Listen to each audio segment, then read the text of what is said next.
नमस्कार साथियों, स्वागत है आप लोगों का आपके YouTube चैनल एग्जाम इनसाइडर पे। आज हम आप लोगों के यूपी पेट के मैथ के प्रश्न लेके आए हैं, जो कि आपके मैथ से 5 नंबर पूछता है, यानी कि ये मैथ से। बाकी ग्राफ आपसे 20 नंबर पूछता है। ये आपका प्रैक्टिस सेट नंबर 9 है। तो इसमें टोटल आज हम 10 क्वेश्चन लिए। कितने क्वेश्चन लिए? 10 प्रश्न लिए हैं।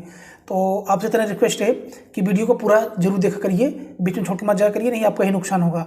चलिए शुरू करते हैं। आज का पहला क्वेश्चन आपसे पहला क्वेश्चन कह रहा है कि निम्न में से कौन सी संख्या अभाज्य संख्या है। अच्छा, अभाज्य संख्या कहते किसे हैं?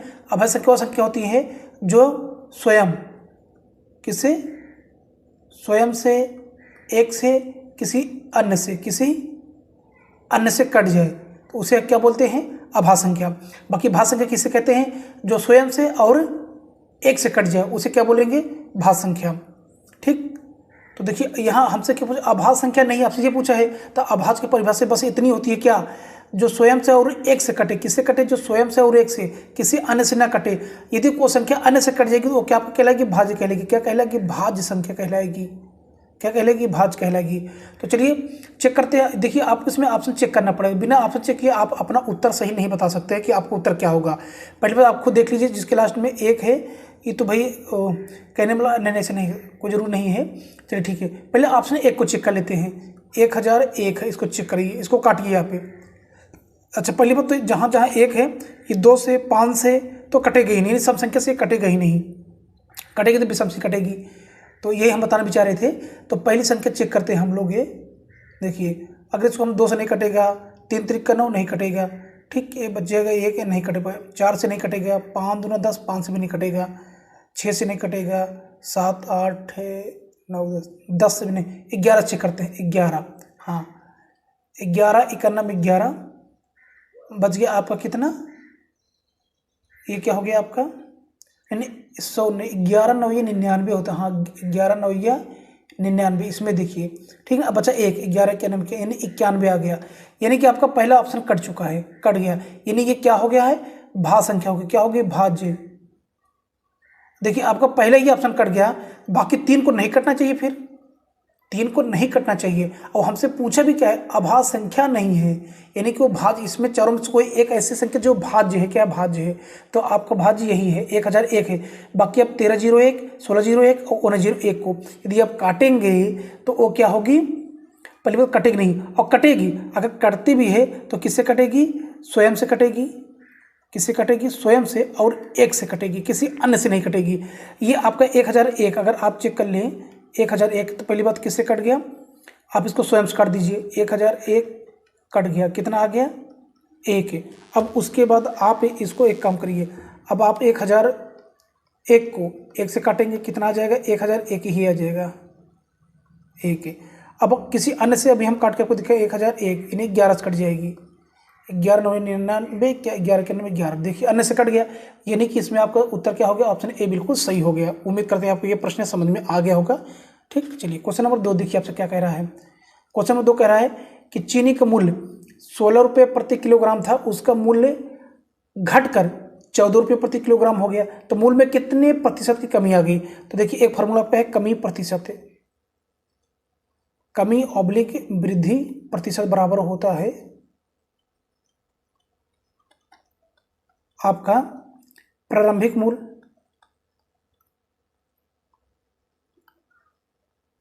ब्रैकेट में कर दीजिए, या हम माइनस आप लगा दीजिए। फिर या घटा हुआ मूल्य कह सकते हैं, आप क्या कह सकते हैं? या यानी कि कम हुआ मूल्य, घटा मूल्य। ठीक, बटे फिर से प्रारंभिक मूल्य क्या हो जाएगा?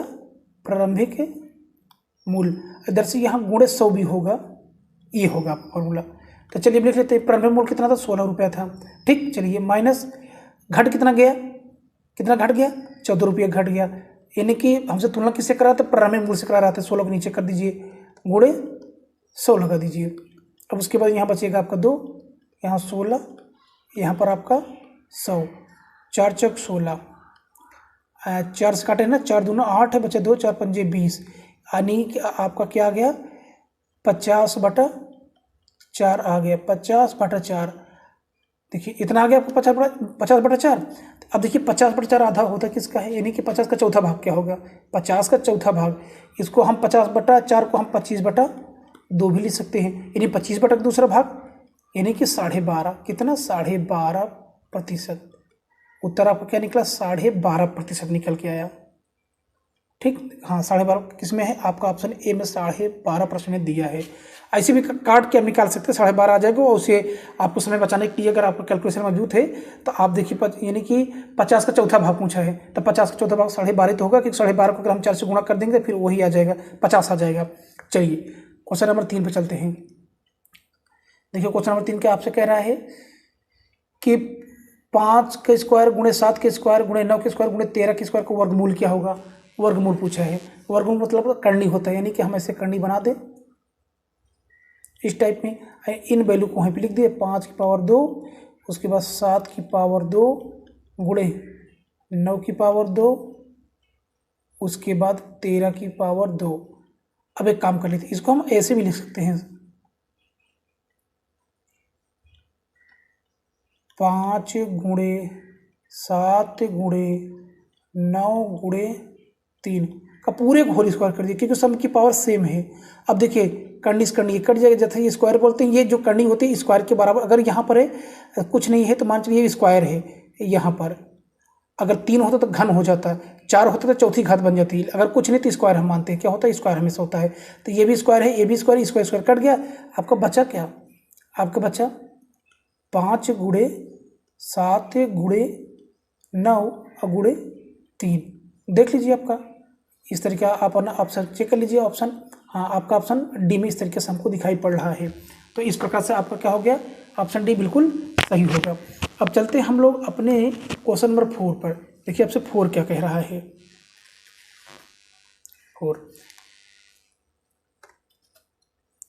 देखिए 4 आपसे क्या बोल रहा है कि 3 की पावर x - 1 इक्वल 81 तथा 5 की पावर x + y बराबर 625 हो तो x और y का मान क्या होगा। अब देखिए आप जानते हैं, अगर आप 81 का क्या करिए, गुणनखंड करिए, क्या करिए, गुणनखंड करिए। तो हम इसको करते हैं 3 से, 3 दूना 6, 3 सत्ते 21, 3 नवा 27, 3 त्रिका 9।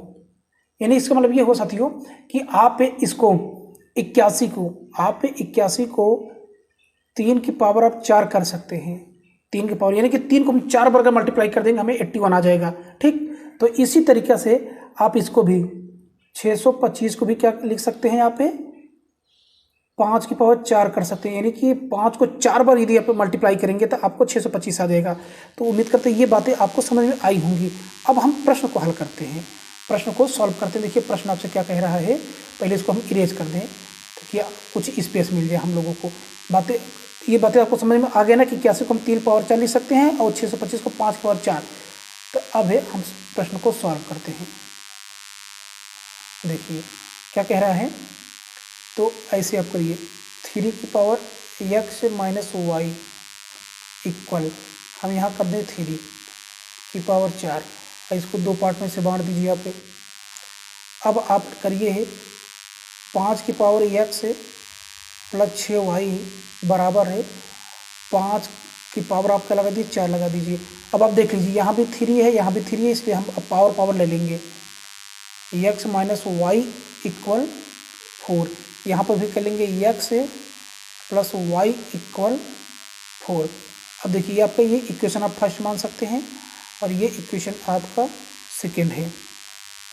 अब उसके बाद हमें समीकरण 1 और 2 को सॉल्व कर लेते हैं। सॉल्व हम यहाँ पर करते हैं।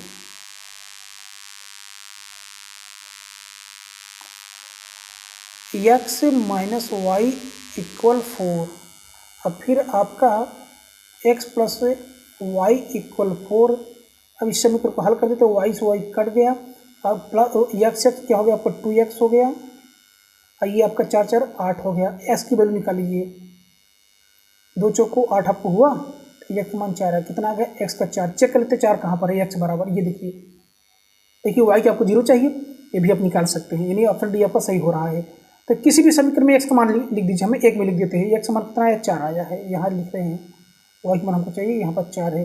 चलिए अब 4 को इधर लाइए तो y को उधर ले जाइए, तो y उधर जाएगा प्लस में हो जाएगा, ये 4 उधर जाएगा 4 माइनस में हो जाएगा, तो 4 4 0, यानी कि आपको y का मान कितना आ गया 0 आ गया। तो इस प्रकार से आपका x और y का मान आपको प्राप्त हो गया। ठीक, सिंपल क्वेश्चन था, बस आपको घातांक नियम यदि आपको पता होगा तो आप सॉल्व कर लेंगे। उम्मीद करते हैं प्रश्न समझ में आया होगा आप लोगों को। चलिए क्वेश्चन नंबर आते हैं 5 पर आते हैं। क्या कह रहा है आपसे 5 आपसे कह रहा है कि एक छात्र के अंक 68 के बजाय 88 के रूप में दर्ज किए गए थे, तो इस कारण कक्षा में औसत अंक कितना बढ़ गया, 0.5 से बढ़ गया, इतना अंक बढ़ गया। तो कक्षा के छात्रों की संख्या आपसे पूछा है। देखिए इस प्रश्न को आपको समझना पड़ेगा, इसमें थोड़ा दिमाग लगाना पड़ेगा, है सिंपल, कोई बहुत कठिन बात नहीं है। यहाँ पर मान लीजिए कि कक्षा में छात्रों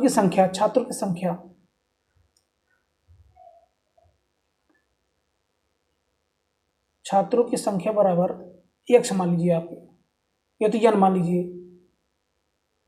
बराबर है, हमने n माना। ठीक, और औसत अंक मान लीजिए, इनका औसत अंक मान लीजिए आप,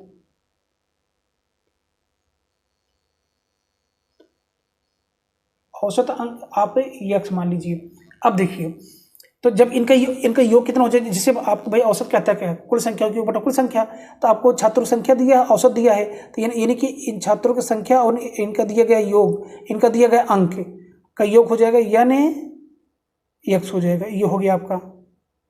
अब उसके बाद हम क्या करेंगे, अब दोनों को बराबर करने का प्रयास करेंगे, इसलिए क्योंकि 68 लिखना था, लिख दिया 88, कितना ज़्यादा लिख दिए ये निकाल लेंगे पहले, उसके बाद कितना औसत अंक बढ़ गए ये कर लेते हैं।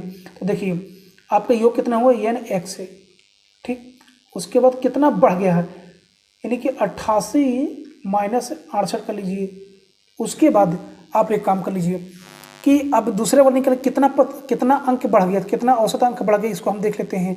तो छात्रों की संख्या कितना है n, उसके बाद हम क्या करते हैं, जब योग निकालते हैं, ये हो गया। उसके बाद औसत अंक कितना है x, और बढ़ कितना गया 0.5 आपका बढ़ गया। देखिए अभी दोनों हम औसत इनका योग बराबर कर दिए हैं, दोनों प्रभाव क्या पड़ गया था, तब अब घटाएंगे, यानी x से 88 में से 68 जाएगा, आपका 20 बचेगा, कितना बचेगा 20 बचेगा। ठीक, अब nx का मल्टीप्लाई कर दीजिए आप, यानी x से प्लस 0.5 n, ये आपका nx से nx कट गया। ठीक, आपका यहाँ बचा क्या 0.5 n बराबर 20। अभी इसको थोड़ा यहाँ पर हम सॉल्व करते हैं। देख लीजिए n को ऐसे रहने दीजिए, अब वहाँ पे ले जाइए इसको, तो यहाँ पर गुणे में था, यहाँ पर हो जाएगा आपका क्या हो जाएगा 0.5 हो जाएगा। ये दशमलव ऊपर आप 1 मान लीजिए और हो जाएगा 10। तो आप देख सकते हैं 5 दूना 10, अब 20 दूना 40। तो इस प्रकार से आप कह सकते हैं कि हम क्या माने थे, छात्रों की संख्या, यानी कुल छात्र कितने आ गए 40 आ गए। उम्मीद करते हैं ये भी बात आपको समझ में आई होगी। अगर ये बात आपको नहीं समझ में आई है तो एक बार और प्रयास करिएगा, वीडियो को दोबारा देखिएगा इसके पीछे करके। ठीक है साथियों, चलिए आते हैं हम क्वेश्चन नंबर है अगले क्वेश्चन पर, छठे क्वेश्चन पर। देखिए छठा क्वेश्चन आपसे क्या कह रहा है, 6 लगातार विषम संख्याओं का योग सबसे बड़ी संख्या के दुगने से 38 अधिक है, तो 6 संख्याओं के योग बताइए, आपसे ये पूछा है। तो चलिए अब इसको सॉल्व करते हैं। क्वेश्चन थोड़ा सा बड़ा है लेकिन आ जाएगा, समझ में आ जाएगा आप लोगों को।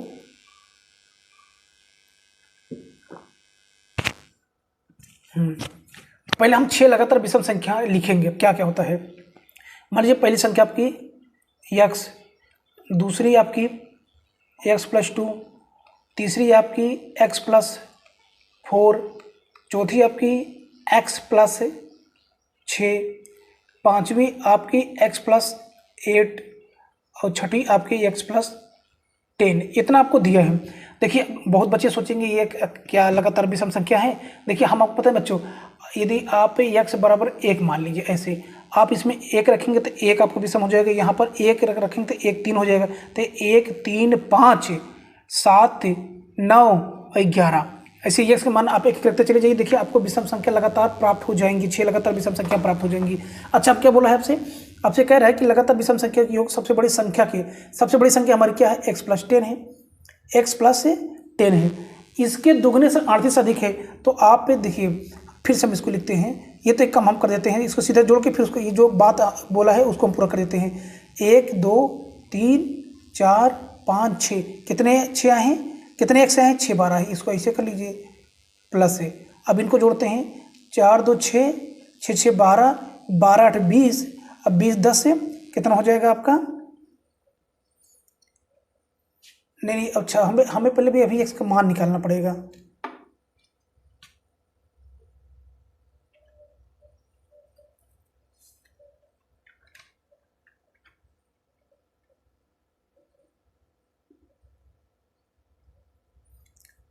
सॉरी साथियों, थोड़ा सा मिस्टेक हो गया था, टेक्निकल प्रॉब्लम आ गई थी, चल नहीं रहा था पेन, तो देख हाँ क्या बता रहे थे, हाँ ये 6 हो गया, तो 4 2 6, 6 6 12, 12 8 20, 10 कितना हो गया आपका, 30 हो गया। अब देखिए, अब उसके बाद हम क्या करेंगे, हाँ ये क्या बोला कि संख्याओं का योग सबसे बड़ी संख्या के दुगने से 38 अधिक है, 38 अधिक है, तो सबसे बड़ी संख्या कौन सी, यहाँ पे ये है x + 10, इसको कह रहा है x + 10, ये हमारी सबसे बड़ी संख्या, सबसे बड़ी विषम संख्या है। अब इसके क्या बोल रहा है, इसके दुगने से, इसके दुगने से, तो दुगना मतलब यहाँ गुणा कर देंगे, कितना अधिक है, अधिक होने के प्लस 38 हो गया। अब इसे सॉल्व करने का प्रयास करते हैं हम आप पे, चलिए अब 2 को मल्टीप्लाई करेंगे, 2x हो जाएगा, ये 10 दूना आपका 20, अब प्लस आपका ये 38 हो जाएगा। आइए हम सॉल्व कर लेते हैं इसको। अब x का एक साथ में अपन जो एक ही जात के कर लेते हैं साथ में, ये हो जाएगा आपका 2x हो जाएगा, और आपका ये हो जाएगा 58, कितना हो जाएगा 58, 30 उधर जाएगा तो माइनस में हो जाएगा, तो यहाँ बचेगा आपके कितना 4x बचा, कितना x बचा 4x बचा, 58 में से 30 जाएगा तो कितना बच जाएगा 28 बच जाएगा, तो 4 सते 28 है, तो x का मान 7 आ गया, क्या आ गया 7 आ गया। अब आपसे पूछा क्या है, तो 6 संख्याओं की योग निकाले, योग हमको निकालना है, यानी कि अब हम यहाँ पर सबको रखेंगे, यानी कि x मान जो है 7 रखेंगे, तो हम यहाँ पे रख देते हैं, पहले x पे 7 करेंगे, प्लस 7 + 2, फिर 7 + 4, फिर उसके बाद हम 7 प्लस क्या करेंगे 6, फिर उसके बाद हम 7 + 8 करेंगे, फिर 7 प्लस हम 10 करेंगे, इन्हीं को जोड़ लीजिए आप, इन्हीं को जोड़ लीजिए, इनको जब आप जोड़ेंगे तो आपको कुल मिलेगा 72 मिलेगा, कितना मिलेगा 72 मिलेगा, क्या मिलेगा आपको 72 मिल जाएगा। ठीक, तो उम्मीद करते हैं कि प्रश्न समझ में आया होगा, थोड़ा सी प्रॉब्लम टेक्निकल प्रॉब्लम आई थी, लेकिन हम आपको बताने के प्रयास किए कि आपको समझ में आ जाए। कुछ नहीं, 6 लगातार विषम संख्याओं की योग आप पूछा था, अब बड़ी संख्या के दुगने, तो बड़ी संख्या हमारी साथियों ये थी, तो हम इसके बराबर फिर लिखिए बड़ी संख्या, ये यहाँ पर हम लिखिए, उसके बाद इसका दुगुना, यानी बड़ी संख्या का दुगुना, यानी कि उसमें 2 को गुणा करना पड़ेगा तभी दुगुना होगा ना, 2 से गुणा कर दिए। अब कितना अधिक है 38 अधिक है, तो 38 में हम जोड़ दिए, जोड़ने के बाद ये जो आपका समीकरण है इसको आप सॉल्व करिए, तो x का मान आपका आ जाएगा, क्या आ जाएगा x मान, वही x का मान, ये जो 6 लगातार विषम संख्या दिया हम जो माने थे x + x + 2x + 4x + 6 है, और x + 8 x + 10 उसी पर रख दीजिए, अब फिर इनको सबको जोड़ दीजिए, क्योंकि आपसे पूछा का योग पूछा है। कुछ साथी को सब हो सकता है कि आता हो सब प्रश्न, क्योंकि बहुत बच्चे पढ़े लिखे होंगे, अच्छा खासा उनको जानकारी होगी, उनको ये वीडियो नहीं अच्छा लगता होगा, लेकिन आप सोचिए उन बच्चों के लिए जो बच्चे बिल्कुल बेसिक सीख रहे हैं, लर्नर हैं, पहली बार एग्जाम में बैठेंगे, अभी एंटर करके निकले हुए हैं, जिनकी मैथ बेसिक कमज़ोर है, तो उनको तो ये पूरा वीडियो देखना ही चाहिए। ठीक है साथियों, अब चलते हैं हम लोग क्वेश्चन नंबर अपने अगले क्वेश्चन पर। देखिए अगला क्वेश्चन पढ़िए, क्या कह रहा है आपसे कह रहे 360 का 30% माइनस 282 का 10% बराबर 80 का कितना प्रतिशत है। तो ये मतलब कि यहाँ पे जो क्वेश्चन मार्क का मान, यानी x मान लेंगे तो x का मान कितना होगा, कुछ नहीं का माने गुणा 360 है, गुणे सॉरी देखिए 38 लिखे 30% हटा देंगे, यहाँ पर 100 माइनस लगाइए, यहाँ पे 282 का 10%, कितना 10% बराबर कितना हो, बराबर 800 भाई मानो, तो यक्स का मान पूछा है का, तो यहाँ पर 800 का यक्स प्रतिशत आप कर दीजिए, यहाँ पर अब 100 करना पड़ेगा, क्योंकि जो क्वेश्चन मार्क था हमने उसको x मान लिया, अब प्रतिशत हटाने के लिए 100 कर दिए। अब इसको सॉल्व कर लीजिए, इसको आप सॉल्व कर लीजिए। देखिए एक जीरो एक जीरो एक जीरो एक जीरो कट गया। ठीक, यहाँ से जीरो कटा, यहाँ से एक जीरो कटा, उसके बाद ये पूरा आपका जीरो जीरो कट गया। आपको बचे हैं 36 गुणे 3 बचेगा, 36 गुणे 3 माइनस 282। देखिए यहाँ पर 282 नहीं, मेरे सबसे 280 होगा, ये क्वेश्चन में मिस्टेक है। यहाँ पर साथियों 280 होगा, ये भी 280 ही होगा, तो एक जीरो से जीरो और कट जाएगा। ठीक, तो ये आपका 28 हो गया।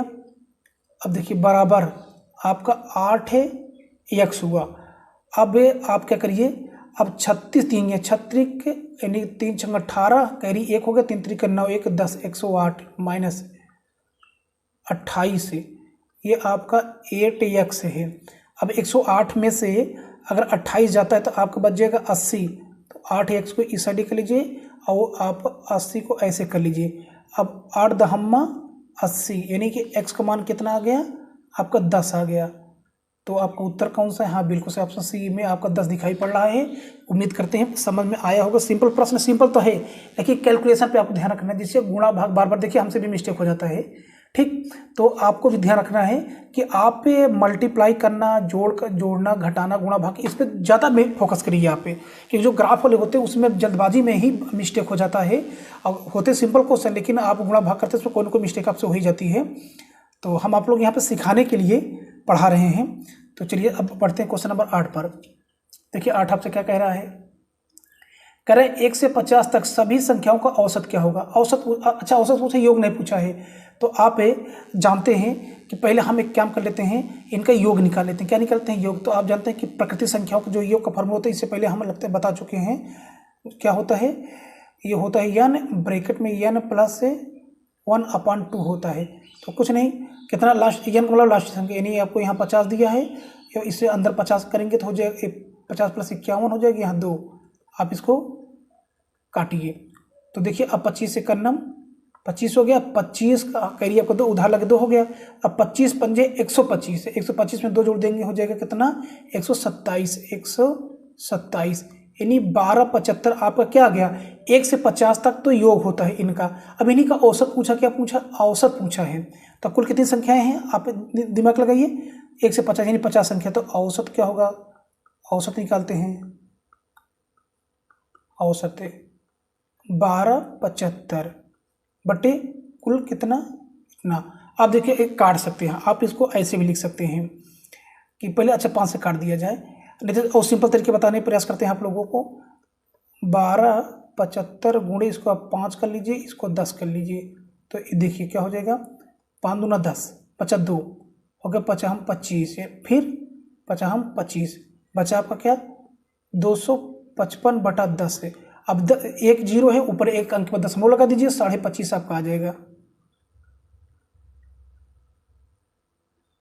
ठीक है, तो भाग करने की जरूरत नहीं है, हम आपको बताते रहे हैं। अगर नीचे आपका 10, 100, 1000 मिल जाए तो जितने जीरो हों उतने ऊपर अंश पर उतने अंक से आप राइट से दशमलव लगा दीजिए, आपका उत्तर बिल्कुल सही आ जाएगा। तो 25.5 आपका क्या आ गया, औसत आ गया। उम्मीद करते हैं समझ में आया होगा। ये जो हम फॉर्मूला बताए हैं ये होता है n प्राकृतिक संख्याओं के योग का फॉर्मूला है, कि कोई भी संख्या आपको दे आप इस फॉर्मूले से कुल योग आप बता सकते हैं प्राकृतिक संख्याओं का। चलिए क्वेश्चन नंबर आते हैं अब हम लोग 9 पर। कह रहा 65 61 के वर्गमूल को ज्ञात करके इस संख्या के अपने वर्गमूल से विभाजित किया जाता है, तो परिणाम ज्ञात करें। तो क्वेश्चन नंबर आपसे देखिए 9 क्या कह रहा है। चलिए इसको वर्गमूल निकालते हैं। क्या निकालते हैं, वर्गमूल निकाल लेते हैं। 65 और 61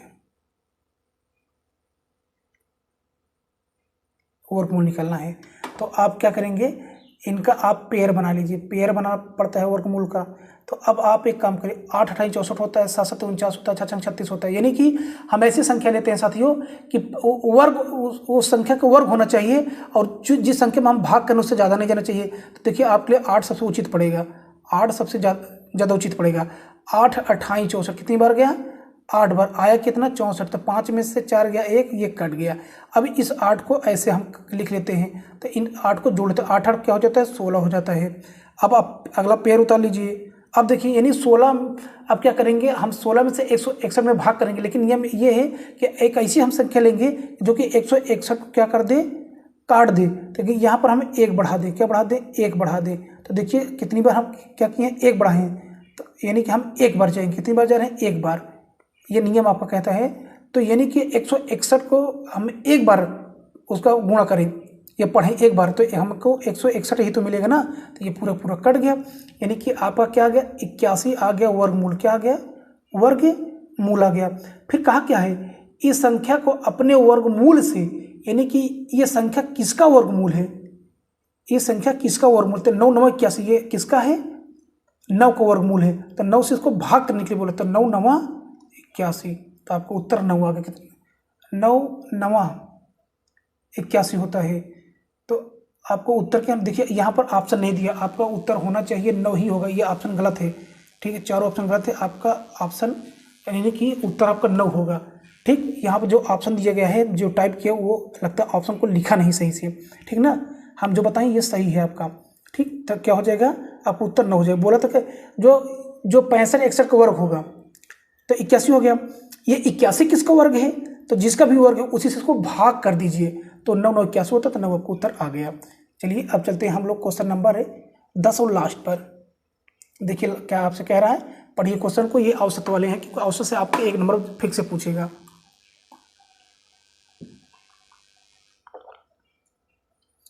एक लिफ्ट पर प्रत्येक 65 किलोग्राम के औसत भार के केवल 6 लोगों को ले जा सकती है।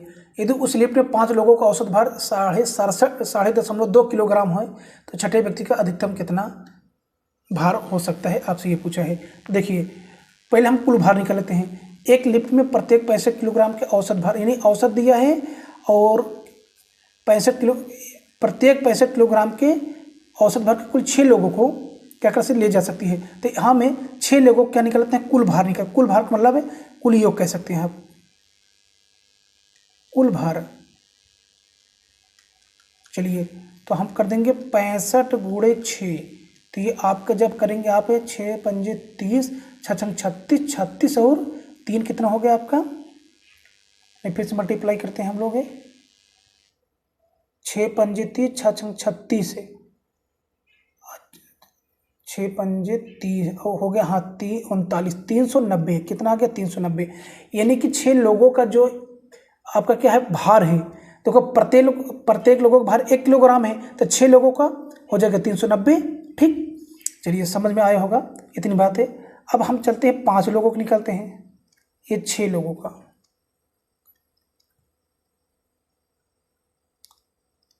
6 लोगों का भार था। अब 5 लोगों का भार निकालते हैं, तो देखिए 5 लोगों का औसत कितना दिया है, आपको दिया है 67.2, तो आप 67.2 को 5 से मल्टीप्लाई करेंगे तो आपको मिलेगा 336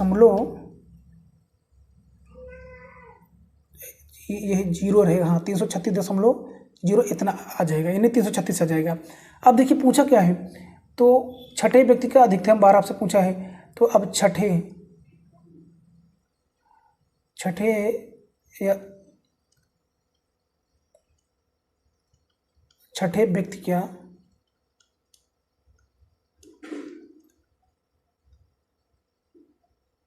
व्यक्ति क्या भार, कुछ मत करिए, घटा दीजिए आप।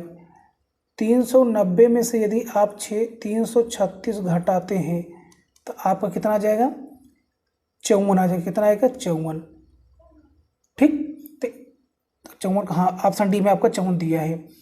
तो देखिए साथियों, यहाँ पर जो बोला था प्रत्येक बोला था, प्रत्येक यानी कि एक व्यक्ति का 65 किलोग्राम, तो 6 लोगों का कितना हो जाएगा, तो 65 और 6 का हम मल्टीप्लाई कर देंगे तो आ जाएगा आपका 390 आ जाएगा, यानी उनका कुल योग भार का योग आ गया। ठीक, उसी तरीके से यदि उस लिफ्ट में 5 लोगों का औसत भार कितना दिया है 67.2, तब 5 लोगों निकालेंगे तो 6 और 5 बोला, यानी कि 5 तक पता है, 1 का नहीं पता है, तो इसी 390 से 336 घटा देंगे, 54 आ जाएगा। उम्मीद करते हैं हमारी ये बात आप लोगों को समझ में आई होगी साथियों। तो अब इसी क्लास को ओवर करते हैं, क्योंकि ज़्यादा लंबा वीडियो बनना भी नहीं सही है। ठीक, तो so for watching, thank you so